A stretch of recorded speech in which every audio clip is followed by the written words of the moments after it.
I grew up without a father to take care of me. Why care?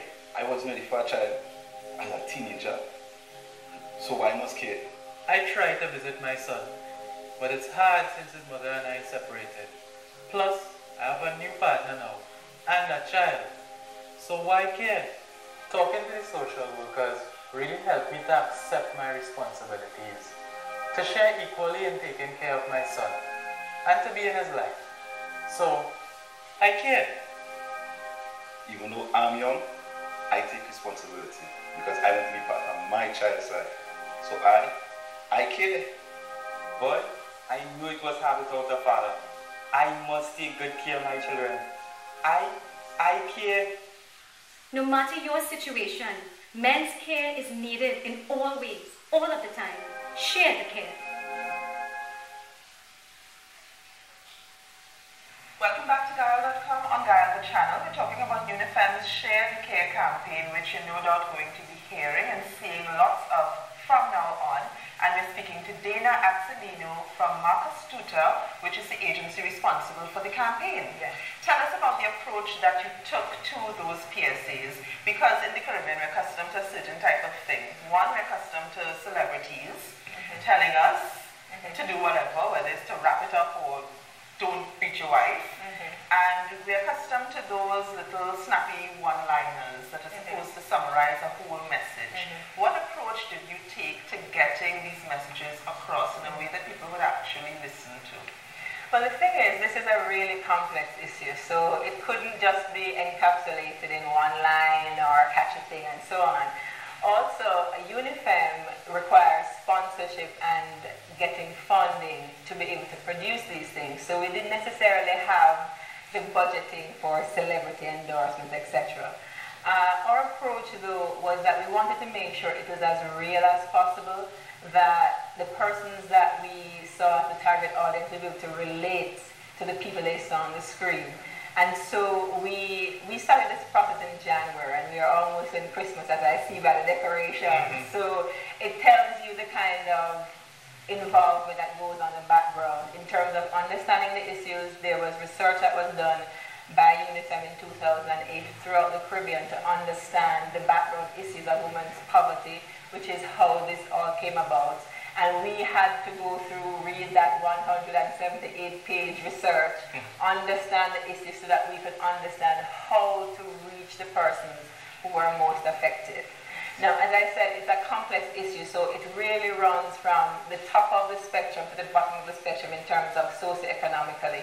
And we had to then say, okay, Trinidad is a particular type of market. We have a mix of a great diversity of ethnic groups, of different personalities, and how do we go in the middle so that we can capture and relate to as many people as possible. And that is the process that we started with in getting to where we are today. What is that process like? How do you figure out this is the face, this is the voice, this is the story to which people are going to connect? Well, the first thing is that we did have this 178-page research, so it did give a lot of detail as to the issues particularly, because the scripting was also very important. So some of the issues, there are many different issues, and I know Dr. Weller would also tell you that there are other issues that are known but might not be represented in this particular group of PSAs. But we had to go through and working with UNIFEM, because these are persons who dedicate their lives to understanding and championing equality in gender. It's not about one or the other, it's equality in gender and sharing the care. And really deciding, okay, this is based on the research, the broadest set, the group that we'll be able to reach with this particular thing. As Dr. Weller also said, it's going to take time, so this is a first step in moving forward to getting people to appreciate a different perspective in these issues. And so we just had to at some point decide, okay, we are able to produce 3 PSAs. We want to capture a broadness in ethnicity in terms of the most common or generalizable situations, and that is what we represented. Knowing that we do have other groups, other issues that can be represented different media and at a different time. And the men, I was just wondering about the men who share their stories, because they're not actors.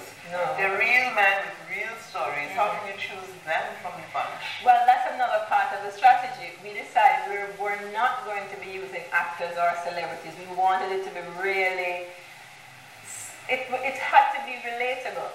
And so, using media again, we did a Facebook campaign where we asked people just to send in. We gave them the kind of the age range and so on that we're looking for, and we said we want every race, every color, everything. We just want a mix of persons to be able to do that, and we got a lot of people who wanted to be a part of this campaign.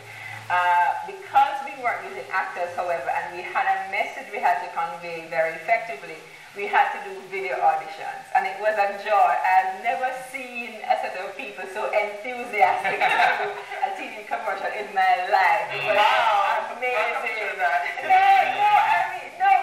But we have done other commercials, obviously, but they were so enthusiastic, and it was amazing because we didn't ask them to be actors. We asked them to look at this thing, relate to what it is saying, and just talk as if you're talking from the heart to someone else. And that is what I think they delivered. So I'm very excited about it. And it came very organically out of persons who were interested in the topic and who wanted to be able to be part of the project. So that was very good. It's very interesting, particularly for the men, and from what I've seen of the PSAs as well, it also includes a target women. But it's very interesting to see that, as you said, men were so responsive. I don't think it was just the lure of the camera. Being on TV. I don't think that, but could you challenge that? What was the quality of the responses that you found from the men in particular? No, I found it was much easier to find. We had a lot of choices in terms of men who wanted to be a part of the process. So when we did the video shooting, I think, had more men than women who were part of the process, which was very good because we had a family to cast. We also have radio commercials as well as posters, which can also be used in the press. So we weren't short of persons to choose from, and what we did was to choose the persons who were able to get the message across in the most relatable, realistic fashion. But I would agree with you that they were very excited, and it wasn't about the camera. We had a shooting, and even when they were finished their part, they were hanging around to see the message, how it would come across with the family and so on. So it was a really great experience. Finally, now, do a critical analysis for me. What do we need to learn in terms of this type of messaging in the Caribbean? What are the improvements that we need to make in order to offer people information that they can actually grasp and use? I think it's very, at Marcastuta, we're very strategic in our approach to everything. And I think it's very important to understand that each message has to be looked at individually. Who are the people you're trying to reach? What is the best way to reach them? And most importantly, do something different. Because as you said, it wasn't a celebrity, a slice of life, it wasn't all the usual suspects. And we deliberately did that. We picture this message being on TV and you see all the various things going on. All of a sudden you see black. All you have is a black background and somebody really communicating in a very realistic way. Yeah. And we did that intentionally because we wanted to make sure that in all of what was going on TV at the time, that it would make people stop and say, what is this? It is different. And I think it's very important that we understand, one, we need to understand the issue behind it. And it's not just, oh, we're doing a PSA, it needs X, Y, and Z. We have to always think of a creative way of putting forth that message, bearing in mind the persons who we want to actually reach. This message is not a message just to hear and to say, it's something that's supposed to have some emotional, you have to have some emotional reaction to the message. And so you can't just do it by saying, hey, I'm not going to use a slogan. But it's not just to say a word. We have to be more thoughtful, more strategic, more direct. It really is more thoughtful. And most importantly, consider what is on TV already and try and find different approach, something that will just stop the viewer in its tracks. Tina, thank you so much. That's all we have for this week. See you same time, same place next week. I want to say thanks to B Mobile for sponsoring the show, and thanks to Kima for my clothes. Next week. Bye-bye. Bye.